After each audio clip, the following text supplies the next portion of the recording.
Well, hello, everyone, and welcome to the Waking Up Spiritually podcast.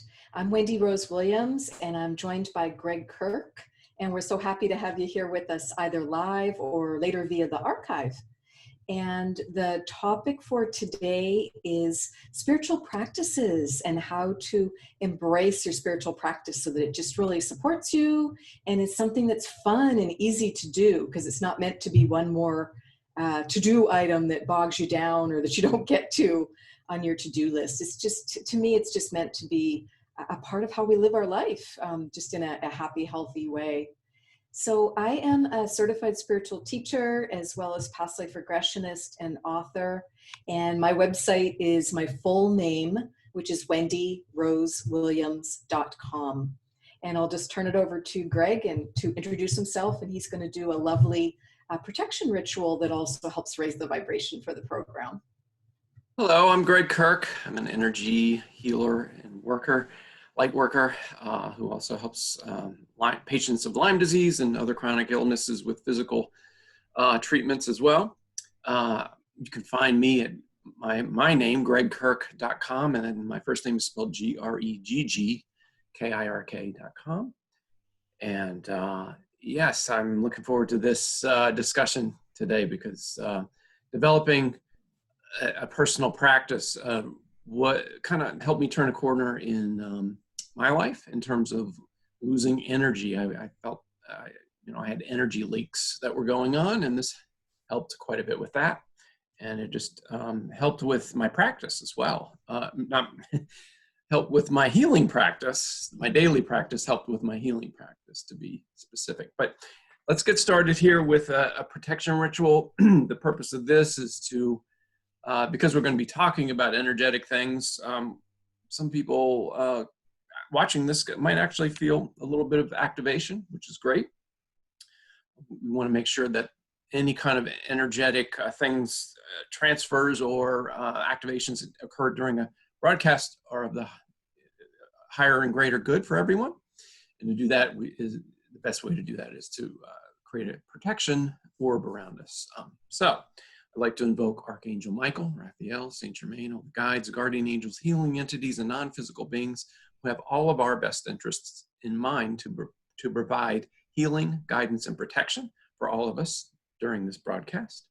We'd like to establish that all of us, Wendy and I, and also anyone watching this broadcast, are sovereign beings practicing free will, and we do not give permission for anything or anyone to enter our fields.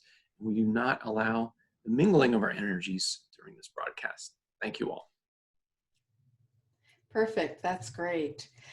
Well, I did a little survey when Greg and I were planning this topic two weeks ago after the last podcast. And I put out a survey listing 10 or so possible spiritual practices, things like meditation, prayer, ritual, yoga, journaling, just various practices. And I was surprised, and I shouldn't have been, I was surprised how strongly journaling and auto writing came up, really bubbled up to the top. And it's just a perfect topic for you and me, Greg, because we're both authors. So I thought that was just kind of neat. And then meditation was what took second place in that informal survey, which is also just a perfect topic. And certainly we'd love to hear live comments, and people can, let us know feedback on what we're discussing, or if they've got another one that we just didn't have on that survey list. So let's just jump in with journaling. And I did not personally have much of a practice of journaling. I mean, occasionally I would do a little bit of writing because I knew it was a way to just, get emotions out and just express myself and just kind of cleanse and clear my energy and feel better, at its simplest level. But I was so busy when I first started writing that I went straight into transcribing some sessions that I was having that were super useful. And it just helped me understand them more as I listened to those recordings and looked at the questions that I had originally before those readings and before those past life regression healing sessions and other types of sessions. And what I was really doing, and I didn't know it at the time, was I was starting to write books. And I didn't know it because that would have been overwhelming for me at the time.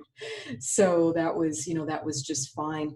But one example, I had an amazing Life Between Lives session, which is a 4-hour hypnotherapy, a deep hypnotherapy session where you leave your body and you go home to the light and just have some amazing experiences with reunions with guides and other family members. And you learn about your life purpose and you learn why you chose your body and so many things. So I transcribed that session as a form of journaling back in, let's see, it would have been, I had that session December of 2012, so it would have been in January of 2013, and it was 65 pages. I mean, that was how much information was coming through from my soul, my higher self, my subconscious, whatever term you want to use for that, as well as from my guides from that 4-hour session. So that was what really started it for me.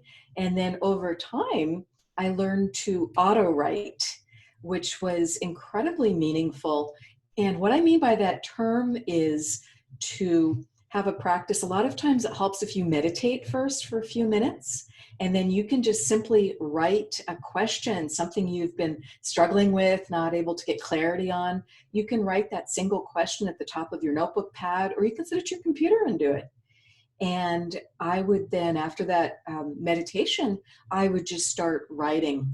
And the way I knew that information was coming through from my higher self and from my guides was I didn't know this information. I mean, it was so helpful. It was so on point.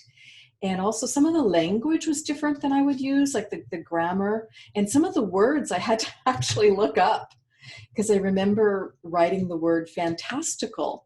And I looked at it and I'm like, that's not even a word.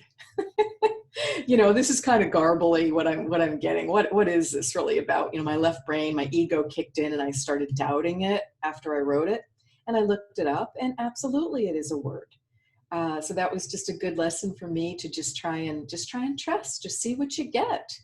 And as you continue to do that practice for me, it was meditate, auto write, meditate, auto write. And I was doing that daily. And you can do it even in 15 minutes. This doesn't have to take hours a day. But that was just something that was really, really helpful for me. And it actually combines the first 2 top answers that came up. So how about you, Greg? What has writing and or meditation done for you? And we can double back and talk more about how we learned to meditate if it was a formal process.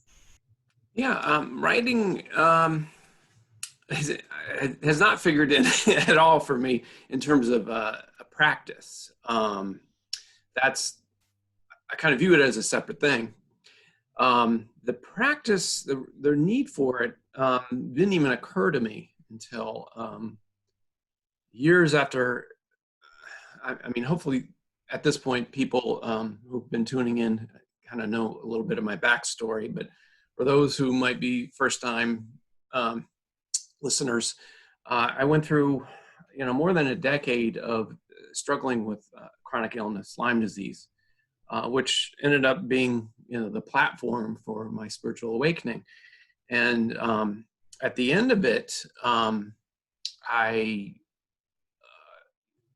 as I got better physically, I was still in a situation where I was had a lot of challenges I was in the workforce, that I was in a corporate environment. I had some people who were outright trying to attack me and take me down in my job, which, that was unpleasant. I wasn't quite eating right. I was doing okay, but I was kind of tweaking my daily regimen of eating and exercise and all that kind of stuff. So I mean, relatively speaking, I was a healthy person, but I still noticed that I was fatigued and angry, and I wasn't quite where I wanted to be. I wasn't aligned.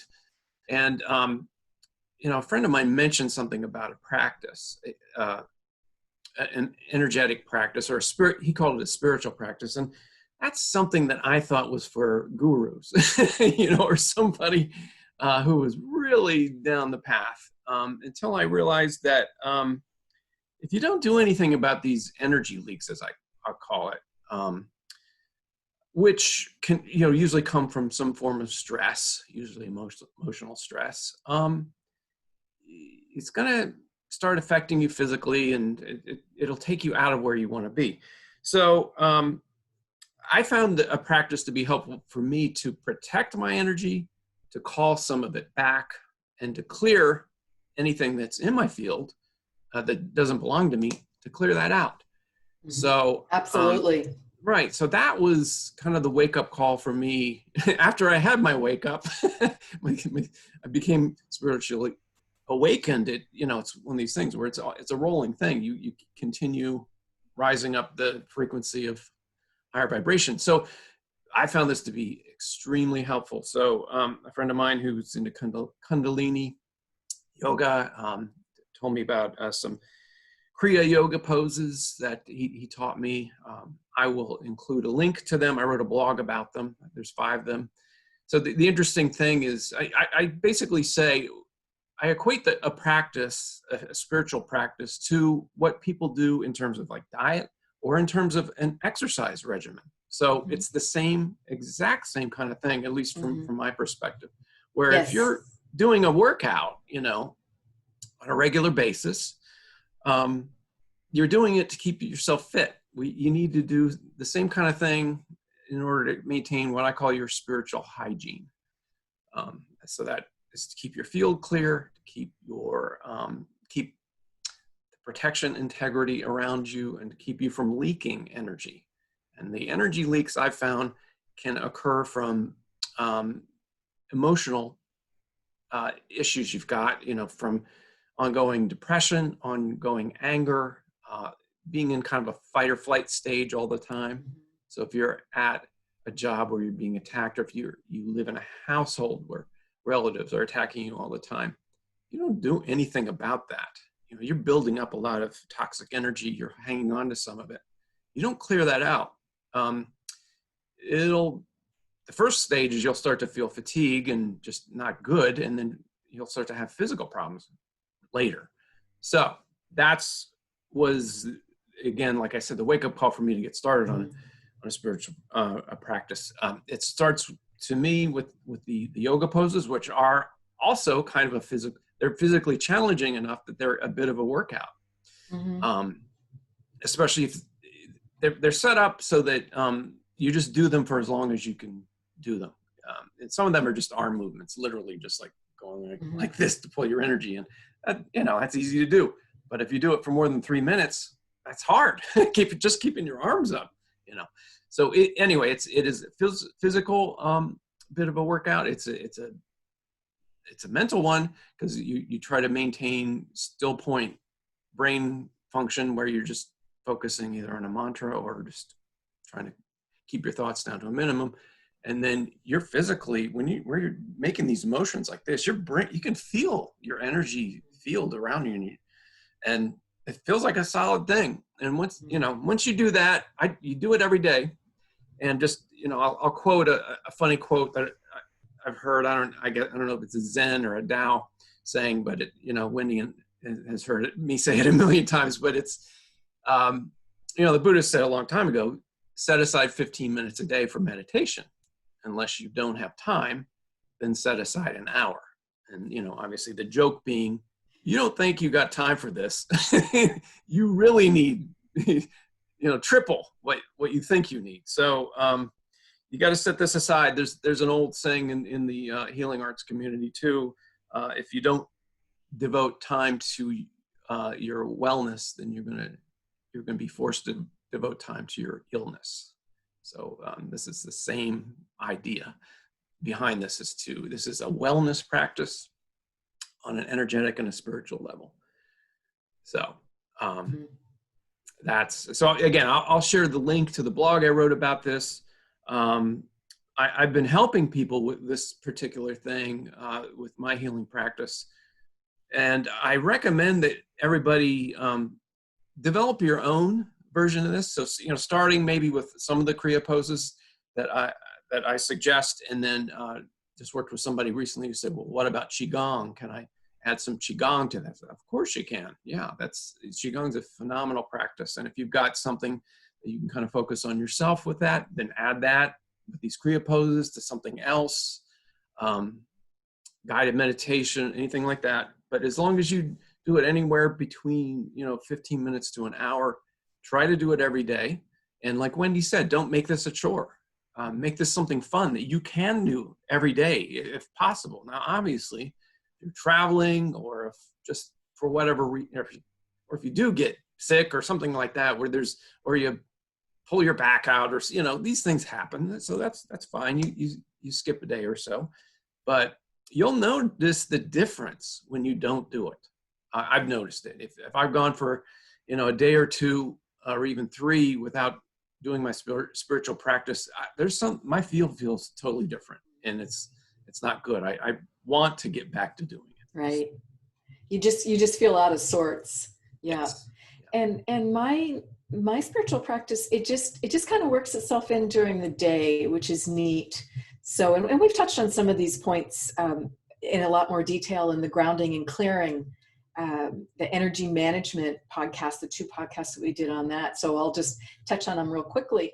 But mine literally starts right as I wake up in the morning, because I sit on the side of the bed for a minute, and I'm not awake yet. I don't have any idea what's on the calendar, but I just ask my higher self to come into my body, and I ask my primal self to come up through the earth. And that's new. And that's just really helping me be more in my body and more on the planet, because as we continue to raise our vibration, we've got to ground more. So I just do that, and I've got my feet flat on the floor, and I just say, it's going to be a great day.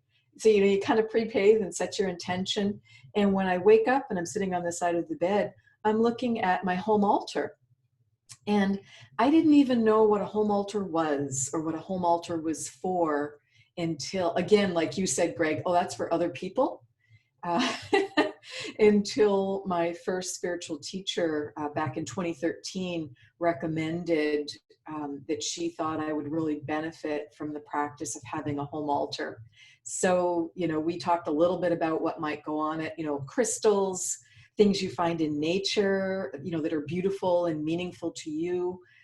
You might choose to have the 4 elements on it so that you've got something representing fire and water and earth and air. I mean, there's just so many ways you can do it, but it's just really a wonderful creative practice that also helps me clear my energy and just helps me manage my own energy. So, that's immediately, wake up, do that practice, and looking at that altar, which changes over time as I, rearrange it and work with it. And then when I go in the bathroom, I just immediately, I'm grounding and clearing my energy, because like Greg said, that is just so important. And nowadays, I'm very specifically working to open my heart chakra. So that's a big part of what I'm doing. And I just imagine that, and I put mirrors all around me facing out, and that helps me, kind of shine and send that love out. And also it reflects it back to me and brings it back to me.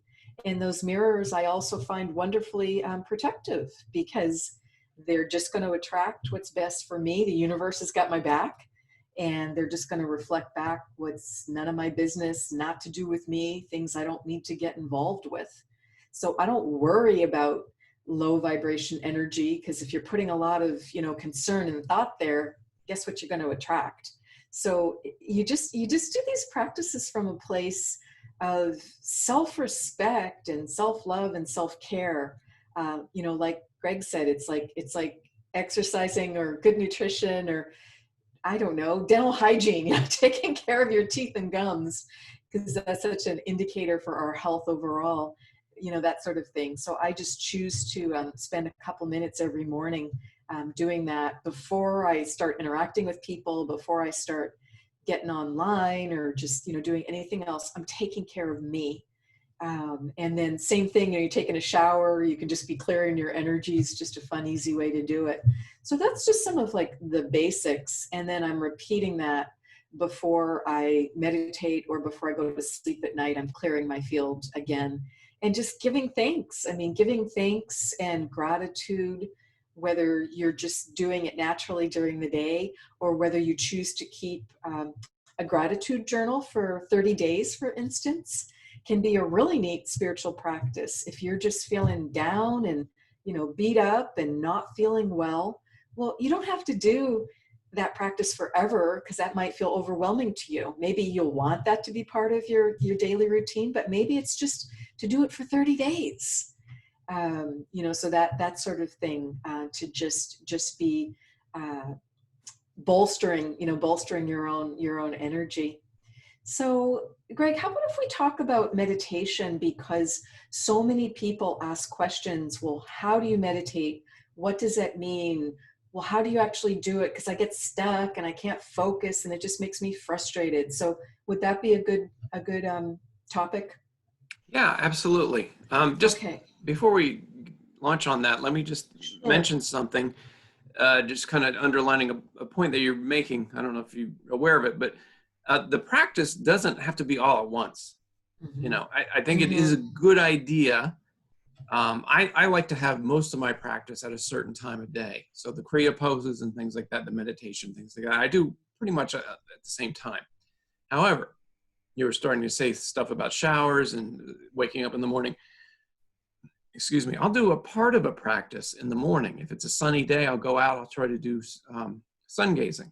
That's, you look between, got your eye. I can't line it up. But anyway, you close one eye, put the triangle up and look at the sun. If, unobstructed sun, on a sunny morning, 45 minutes after sunrise, or, within sunrise and 45 minutes, or 45 minutes before sunset. You don't do it in the middle of the day.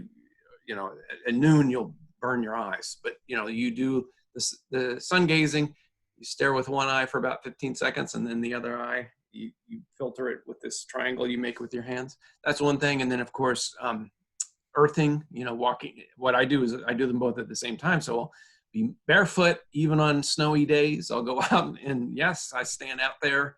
It's not often, but I try to get my feet on the ground. And if it's snowing, well, I've done it.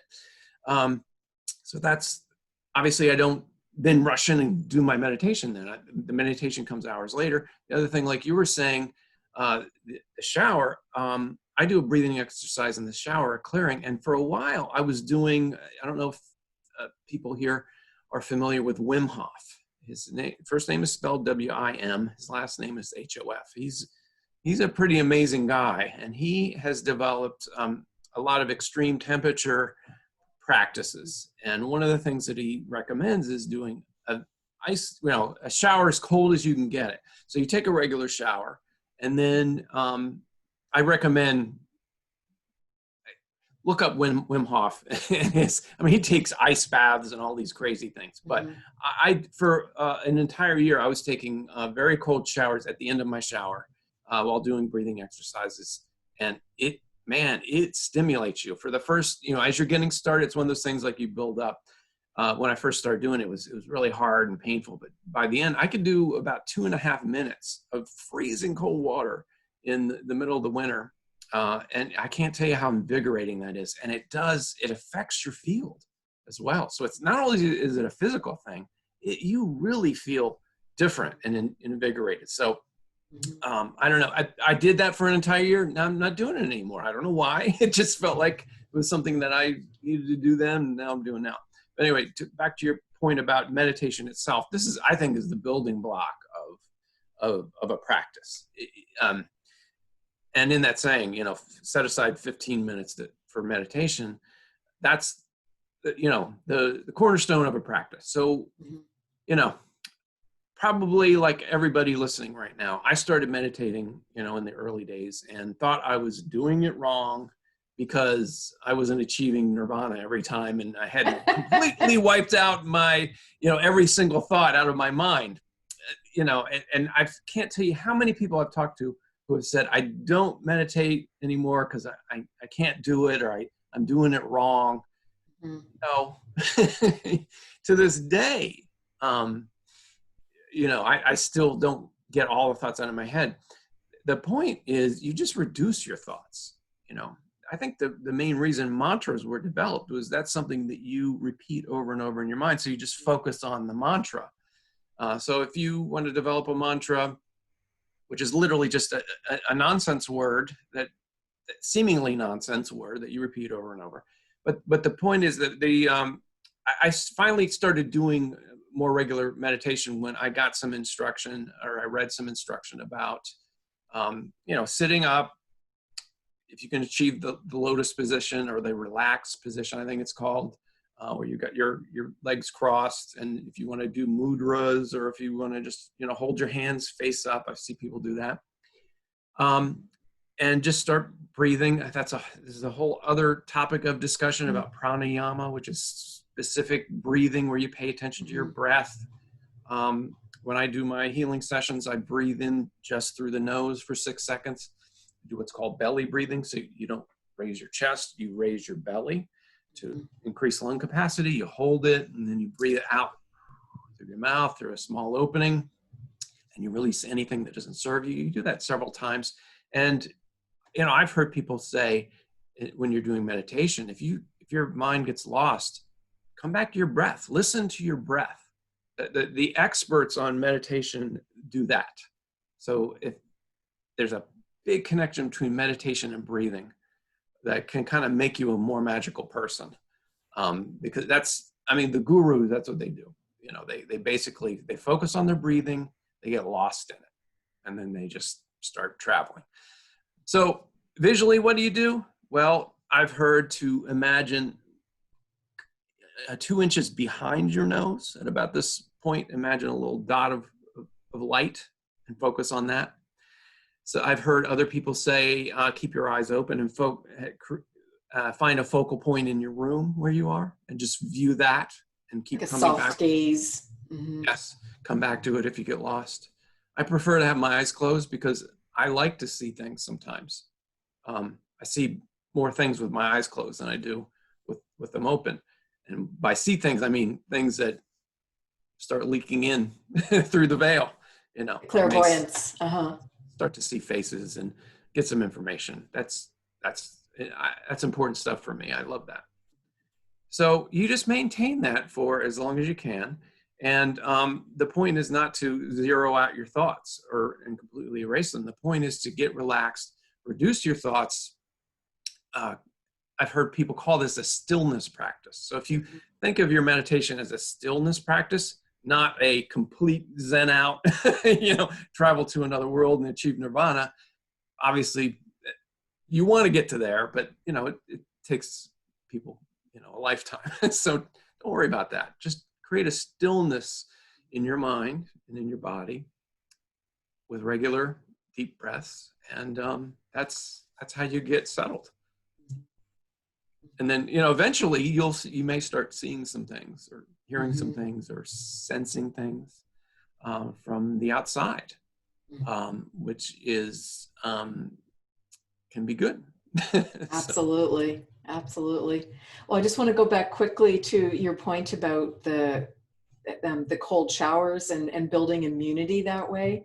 I grew up in Quebec, and I always heard stories about my great-grandfather would take baths in the snow, just as like this quick, invigorating, and so, the knowledge that we've got the Polar Bear Club, many parts of the world where January 1st on a very cold, potentially snowy, icy day, people are just going in and out of the water very quickly. And I've also seen some nurse midwives at home birth centers and other things, and certified nurse midwives recommending it for moms who are pregnant. Obviously, it's got to be what's right for you, because every pregnant woman, just like every body, is different. But they were recommending the warm to cold showers, and just kind of that variety to build immunity and build strength, and just get some energy flowing in good ways. So for mom and baby. So, and then going to your points about meditation, the big surprises for me, Greg, was because I resisted learning to meditate. I was told multiple times by different different past life regressionists and different healers that I was starting to work with, you really, really, really recommend meditation for you, because I was just so overly busy. I was just, I was in fight or flight way too much. And just, from that being overscheduled. And girlfriend finally found a simple 3-week, and here comes midnight, in case you're wondering about the interesting images here. Here comes my kitty. But a girlfriend found this 3-week, 90 minutes once a week course, a meditation course that we could take at the Ananda Center together. So it's like, oh, well, that's doable. So that's finally, thank you to a friend for finding the perfect course, affordable, easy. And it made it happen because I got something on my schedule and went and learned.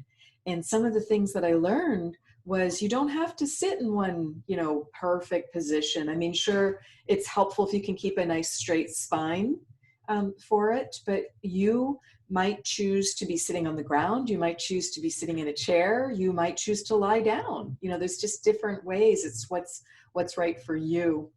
And I practiced with the guided meditations that the Ananda Center had at first, because I could not calm down my mind. If I would just lay down and set a timer for 15 minutes, I would have been like writing the grocery list. I would have been like to-do list, to-do list, to-do list. It would have been not very productive. So I needed to listen to the guided meditations. And a lot of it was, the breath practice and to letting go of as much busyness in your brain as you could. Because it's just to relax a little bit and to calm down, specifically that left brain, that ego, that fear, whatever you need to release. So those guided meditations were great because I could choose one that was 5 minutes. I could choose one that was 10 or 15, or they had different lengths. And I found that really helpful when I was learning to meditate, because if you can't find 5 minutes, there really is something going on in life that needs to be let go of. Even if you're doing it as you're falling asleep at night, there's got to be some way to do that in your day. And then over time, what I learned was creating a place in my home, because I tried a couple different places and they just weren't right. It's like I kept getting interrupted and they just weren't right. So I finally realized it needed to be in my bedroom, and just tell my kids, if my kids were home, I'm excusing myself, I'm going to go meditate. Please don't knock on my door. And they were old enough. They were like early teens when I started. So they were old enough to respect that. It's not like with preschoolers where you can't do that. And because they would absolutely be pounding on the door. But just starting it and getting some regularity to it.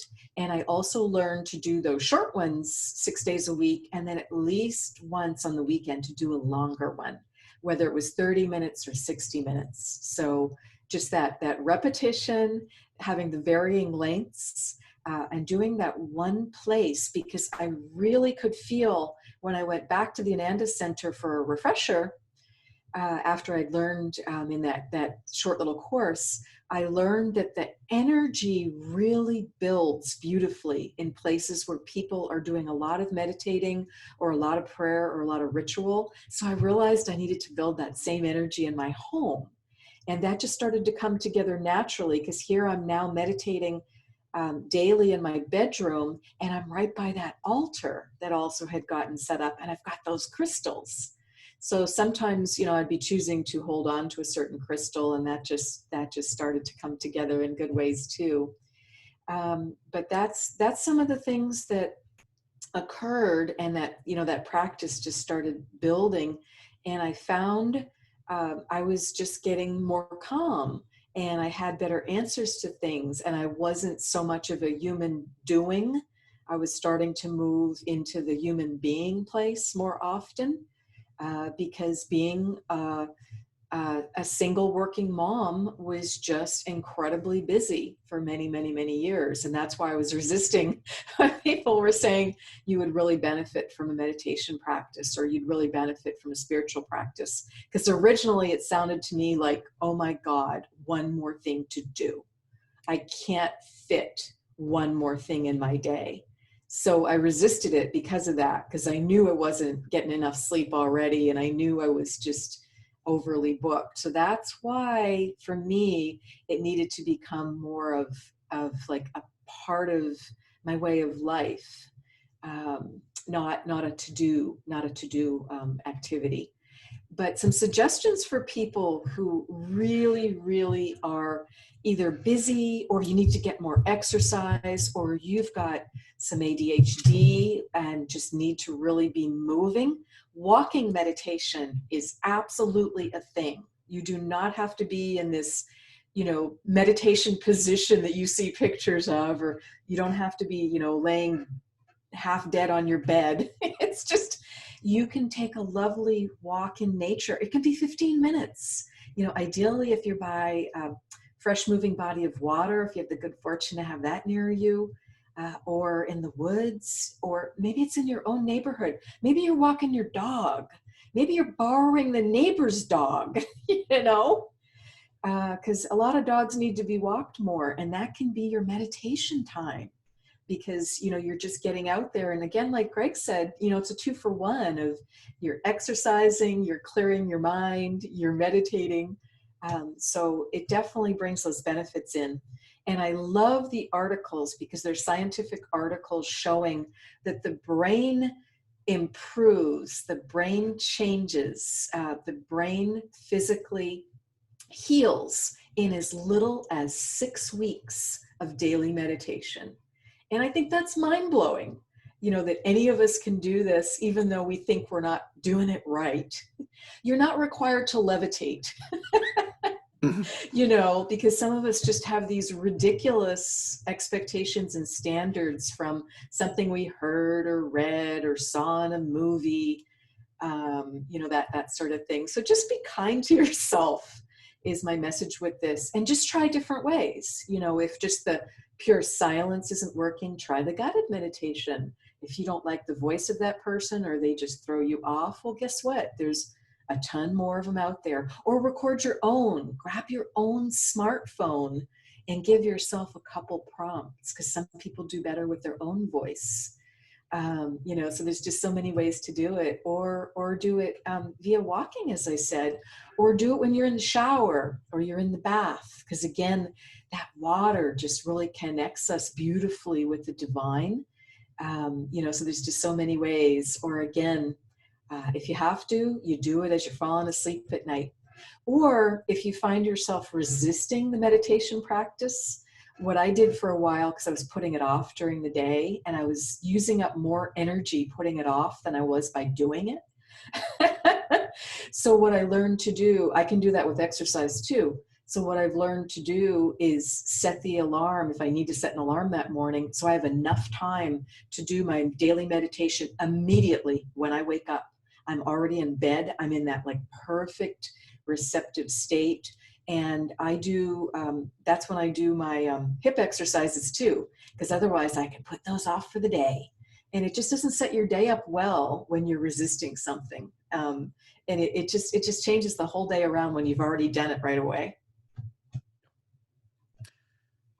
Yes. Well, I'd just like to kind of underline some general points about doing the practice.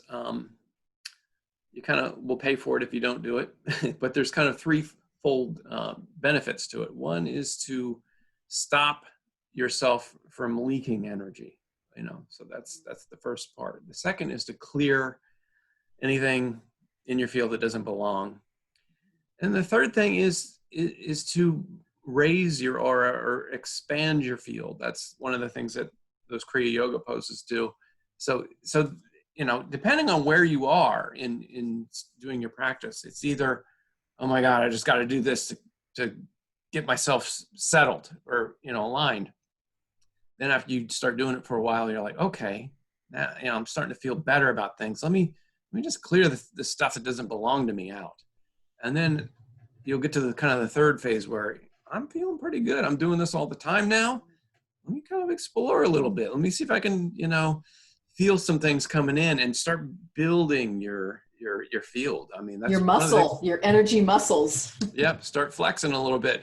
That's one of the things I do from my heart chakra. I just, imagine or just start feeling love. And I focus on, it can be, my wife, my daughter, my dog, whatever. I just start feeling this energy building and building. And then I just start letting it go out, and it keeps going, and it surrounds our house. It starts going out to the neighborhood. It's, just keeps going. So that's kind of a little bit where you want to strive to be, but it doesn't take long, but if you fall off the wagon a little bit with it, then you get back into that kind of restorative phase, and then just build back up until you are kind of flexing your spiritual muscles. That's what I do. And I think other people I've talked to, that's kind and of, that's great advice, Greg. And if you just get to the point where you're just not doing it anymore, that's often a sign. It's just time to change it up.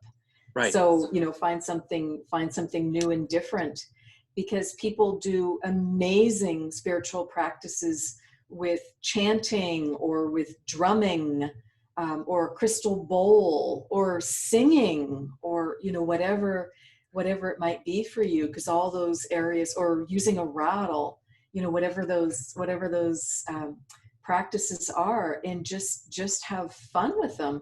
Or it might be affirmations. It might be creating affirmations around areas where you're stuck, and you just want to change up those self-limiting beliefs.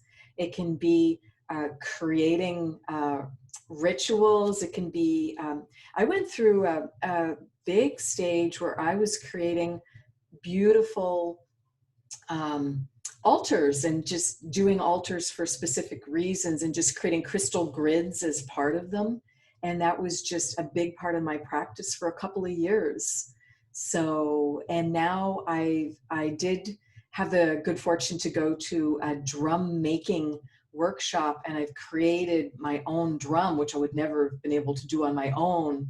But because they had all the perfect supplies there, as well as the know-how, and it was a 6-hour workshop. It was a pretty, big deal to make our own drums and have those dry properly and everything. And I've activated it, but I'm not really using it yet. But I know it's coming up soon. So, that'll be kind of the next one of the next things. So, as I said, just have fun with it, and just don't be hard on yourself. There's no right way. It's just taking that time every day to have that spiritual practice, and just honoring yourself. Greg, Yeah. could you talk more to the energy leakages?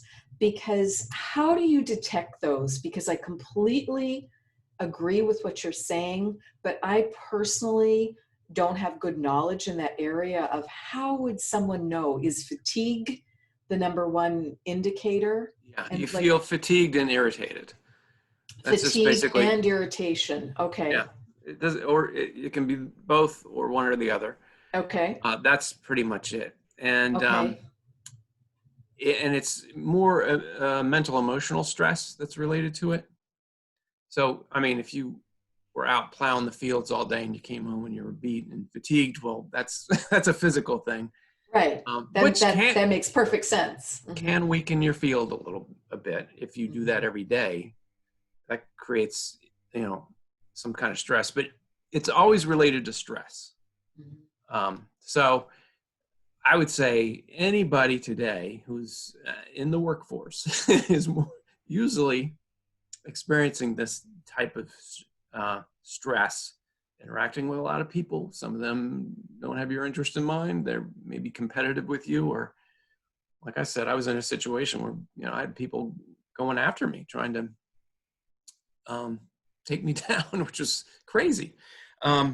So I started noticing, like, why don't I feel good today? First thing in the morning, I didn't feel well rested. I slept a normal amount of, I'm eating well, but I'm waking up not completely fully rested. I'm maybe not, having weird dreams or something. Those were the symptoms to me. And they go away, within a few days of starting your practice. Mhm. So that's what I noticed. So I was kind of going up and down on that, not knowing what I was experiencing. Um, and until I started the practice, that literally that just completely went away. I Mhm. want to bring up something, two things. One, you mentioned chanting, which that's another one of Mhm. those things where I thought, that's for somebody else. But oh my God, is that an amazing thing? And I'll go into this in a little bit. But I just want to say this about kind of keeping your practice fluid and always adding or subtracting something from Mhm. it. And I don't want to say this to complicate things or make people think, oh my God, I got to change it all the time. Well, how am I going to even get started doing it? Don't worry about it. But I'll just say this, that it seems to be something in life that if you do the same thing for about a 3-month period of time, you start to plateau. I've noticed it with working out. I've noticed it with medicine. And I've noticed it with the spiritual practice. There's something going on with a cycle that if you I was do gonna say this like a season. Mhm. the same thing over and over again for 3 months, that like unwavering, same thing. So this is the thing where you feel like, oh my God, I finally got it to a point where I'm doing it now every day. And now you're telling me after 3 months it stops working as well. Yeah, that's what happens. So it doesn't mean you need to completely change it. It just means add something to it or Mhm. not. And one of the things that I highly recommend is chanting. So I did that. I added that to my practice. I'm going to include another link too. I learned how to chant from a yogi named Chogyal Rinpoche. He's a fantastic guy. He's only in his 30s. He came to teach at the Omega Center. He taught a room full of people how to do chanting. One day my daughter was there and a bunch of friends of ours, and I thought, oh, they're gonna my daughter brought some of her friends. I thought, oh, she's just not gonna like this, but they really enjoyed it because he was so funny. And Oh, that's basically, great. And he yeah, was young he's enough for them to relate to. yes. And he's very, just one of these guys. He's just wide open, so he's very engaging and charming, and he's got a great sense of humor. And he doesn't speak English that well. He's still hilarious. But anyway, he showed me the mechanics of chanting, and it has to do, of course, with breathing. And basically, he taught us how to sing two of the more famous mantras, and one of them is the green mantra, Om Tare Tutare Ture Soha. And you try to say that all in one breath. Don't you start off, you probably won't be able to do it, but you get to the point where you are breathing. And he told us how to visualize where the breath is going up and down the Kundalini lines, and you're inhaling and you're singing at the same time, and it's phenomenal. It's not hard. It sounds complicated. It's really not. Anyway, the thing that makes this different than just breathing as a part of your practice is you're making a sound, and that sound will shake loose stuff that doesn't belong to you. It enhances your field. It increases your vibration, and it's fantastic. I've done group healing circles where the entire room was singing. I was leading everybody in the green mantra, and it's just everybody's Mhm. heart opens up. He's got a nice little tune added to it. Again, I'll include the link, and highly recommend just grabbing that YouTube link that I'm going to share and sing to it. And it lasts, that particular chant lasts about 15 minutes. So even if you just do nothing else and just sing along to Rinpoche, Mhm. you're going to get something out of it. High benefit for sure. That's wonderful. That's a great example. And I think that's just that makes perfect sense, Greg, that we just from time to time need to change it up. And it doesn't mean you throw your whole spiritual practice out. You don't have to throw the baby out with the bathwater. But maybe you let go of a few things and add a few new things. So that's a great way to do it. Like for a time period, it was a big part of my spiritual practice. I was really working on my home and property to raise the vibration there to be supportive to me. So I was doing a lot of clearing of my home, and I used to do it with bell ringing in the corner of each room, and I would just clear out all the energy. And then over time, I changed to a rattle. I got a really special rattle at one of the powwows when that was held a couple years ago at in downtown Seattle, and there was just this huge powwow held once a year. So that's some of the ways we can do it. And Greg, question: I can see we don't have any comments or questions to answer in the Zoom chat. Can you see if we do on Facebook? We are question free at this point. Okay. So if anybody wants to ask Okay. a question right now, would be a good time. Of course, Okay. we're going to post this, and you can still ask questions in Facebook in the comments area, and Wendy and I will answer. Absolutely. So yes, and then the archive will go up on the wakingupspiritually.com website. So that's where you can catch up on the previous ones too, and share that with friends if that might be of service to them. I have an idea, by the way, that just came to me as we were talking. You were mentioning, rattles. We've talked about crystals. We've talked about chimes. There's oh God, what are they called? Tingshas. I mean, there's all singing bowls. I recommend, and let's see if we can get some live feedback now. Tools, spiritual tools. Why don't we do an episode just on spiritual tools? These are things that makes good sense. Again, I didn't think I needed, especially with crystals. Back when, I was at least starting to do a little meditation. I saw people with crystals. I thought, what's going on with the crystals? Everybody's got the crystals. What's happening? Until I went to Brazil, saw the healer John of God down there. The entire Casa area, the spiritual area where the compound is on a crystal cave. So it's highly oh my goodness, supernatural place. So they have all these crystals down there that they sell. John of God actually assigns you and gives you special ones if you want them. They're just for you, that you're not supposed to show anyone else. Yes. But the first time in my life, I had 2 crystals in my hand and I felt them begin to buzz and vibrate. So that's when I realized, okay, this is a big thing I'm overlooking. This is amazing stuff. And of course, different types of crystals have different energies around them. You can put them on yourself. I have used them in meditation and during my spiritual practice. For at one point, I had crystals, like all over my body. One on every chakra. One on my third eye. One, and specific ones like the aquamarine I would put on my throat, and I would put a particular one. I had green obsidian, which repels negative energy. I would put that on different parts of my body where I felt blockages. Anyway, the point being is, there's a million tools that are out there that talk That's about a great idea. Keeping shaking up your practice. Yeah, it can just be as simple as just start adding some crystals and lie down during your meditation instead of sitting up, and just that's all you need to do. Just a little shake up like that. So if let us know what you think about that idea, and of course obviously we're always open to your suggestions for any other topics in the future too. So.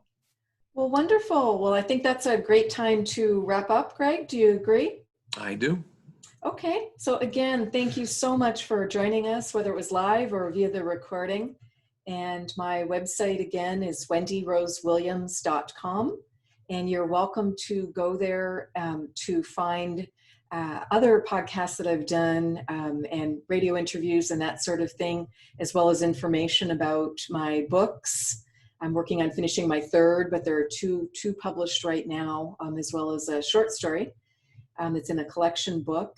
And you'll also see information there about upcoming events. And you can request a complimentary 15-minute phone appointment if you'd like to learn more about past life regression or about my channeling Mary Magdalene, because those are private sessions that I do. So thank you. Thank you so much. We so appreciate you spending the time with us and look forward to feedback. And back to you, Greg. Yes, come to my website, gregkirk.com. Same kind of thing. If you would like a session with me, it ranges everything from clearing blockages in your field. Sometimes it turns into a past life regression, but it's basically all about clearing your field, usually of traumas from a past life, or in this lifetime. So go there, gregkirk.com, hit the contact link. We can set something up with you, and look for this podcast recording to appear on wakingupspiritually.com. And of course, you can send us comments through there as well. We have a contact link there. Or right here on Facebook, if that's how you're viewing us, down in the comments area, let us know any questions you have, or let us know what you think of like that topic idea of spiritual tools. How does that sound to you? Mm-hmm. All right. Thank you all for joining. That's perfect. And just one last reminder is you can join us on Facebook in the Waking Up Spiritually Facebook group. You can ask to join that group, and then that's how you'll see this podcast live. So that's what we've been referring to, where the comments are coming in, or you can do it via Zoom. So thank you so much, everyone. Until next time. Bye-bye. Bye-bye.